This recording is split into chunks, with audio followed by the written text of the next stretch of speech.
purpose of this life is not happiness, but rather it is of knowledge of God. And if being an amputee gets you knowledge of God, that might be why God will not heal amputees.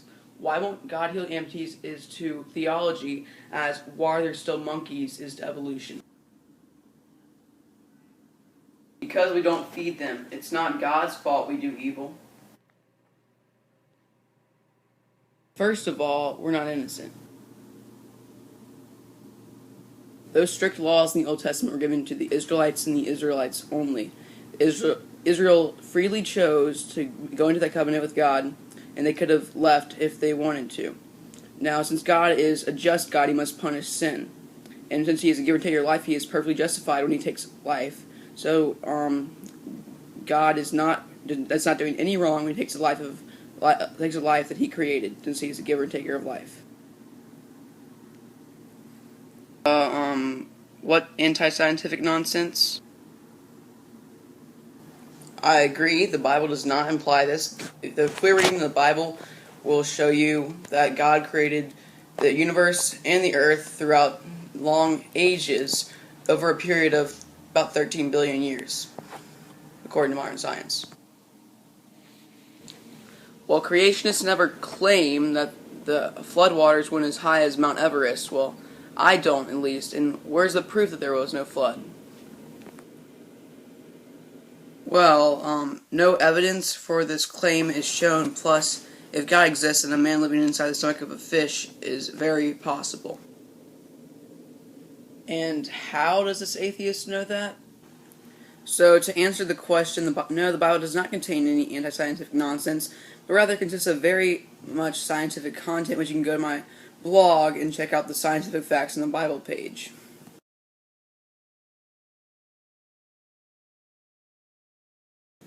Well, it wasn't slavery, it was servitude, and the Israelites could freely choose to be house servants, people, if they were poor, so that they wouldn't die on the street, but rather would get the necessities of life, and not to mention love and comfort from their master who treated them right in the servitude. So it was not slavery, it was servitude, and it served had a very good impact on that society.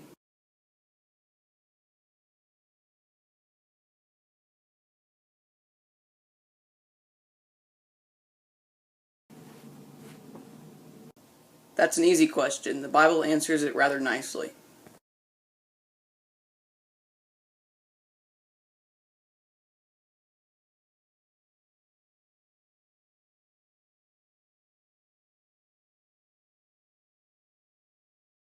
They did, especially his resurrection. That has so much historical evidence; it's overwhelming. I'll give you 3 facts to support the resurrection of Jesus.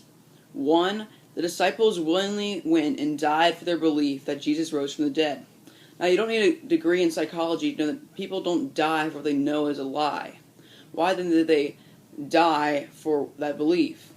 So if they made it up, they wouldn't have died for it. So either they were deceived, or they're telling the truth.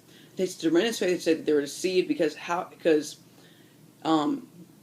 being that Jesus was just whipped and flogged, and if he appeared to me, somehow he survived, which would be impossible, he would not convince me that he was the risen Lord of life. 2. Christianity started in Jerusalem. Now, if the tomb was not empty, couldn't the Jews, the religious leaders who opposed the Christian movement, said, okay, so you're preaching the resurrection, that's the core of your faith, well, let me go show you over the tomb and show you that Jesus is not resurrected, he's still in the grave, so go home, your party's over. But they didn't do that. So that's good evidence for the empty tomb, and thus the resurrection.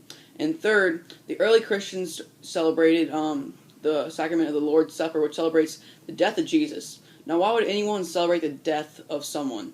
That's like JFK members, JFK fans coming together and celebrating the death that he was shot. That just doesn't happen unless the person they're celebrating the death of is not dead anymore. So those are 3 good facts to believe that Jesus' miracle, the resurrection, which has left behind very good historical evidence. Well, the Bible never promises us that Jesus will appear to us. Rather, it says that Jesus has given us the Holy Spirit to the counselor to guide us and to counsel us. So that explains it well. Plus, this question really does nothing.